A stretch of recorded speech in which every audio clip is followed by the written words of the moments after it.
আচ্ছা, একটা প্রশ্ন কি মাথায় আসে না যে যে ইরান ইউএসএ বা ইসরায়েলের বিপক্ষে কখনো যুদ্ধে জড়াইতো না, আর যুদ্ধ জড়ানোর পরেও কিছুদিন স্থায়ী হয়ে সে যুদ্ধ থেমে যেত, কিন্তু সেই ইরান এবারে এত শক্তিশালী কিভাবে হলো? মাথায় কি প্রশ্ন আসে একবারও? প্রশ্ন আসারই কথা, কারণ এই ইরান শুধু একা যুদ্ধ করতেছে না।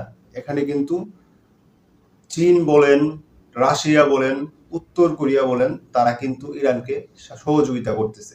যদিও সরাসরি সহযোগিতা করতেছে না এবং সরাসরি এটা প্রকাশ করছে না, কিন্তু দিন শেষে ইরানকে তারা অবশ্যই সহযোগিতা করতেছে। না হয় এই ইরান কিন্তু যুক্তরাষ্ট্রের মতো দেশের সাথে এরকম ভাবে চোখ রাঙিয়ে যুদ্ধ করতে পারতো না। কারণ যুক্তরাষ্ট্রের কি আছে সারা বিশ্ব জানে। হ্যাঁ, ইসরায়েলের কথা এখানে বাদ দিলাম, যুক্তরাষ্ট্রের কি আছে এটা সারা বিশ্ব জানে।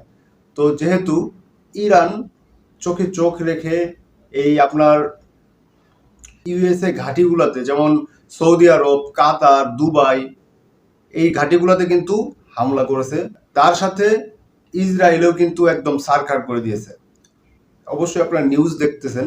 তো সেই অনুযায়ী কি একবারও প্রশ্ন আসে না যে এই ইরান এত শক্তিশালী কিভাবে হলো? এবং ইরান কিন্তু বলেছে যে আমরা একটা ঘোষণা দেব। এই ঘোষণাটি কি হতে যাচ্ছে জানেন? জানলে তো অবাকই হবেন। নিউজটা কতটুকু সত্য আমি জানি না।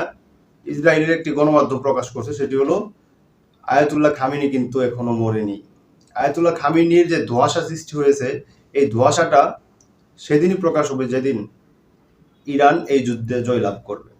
তো আমি চাই ইরান এই যুদ্ধে জয়লাভ করুক, ইউএসএ বা ইসরায়েল যে ইহুদিবাদী আছে যারা, তাদের ধ্বংস করে দিক।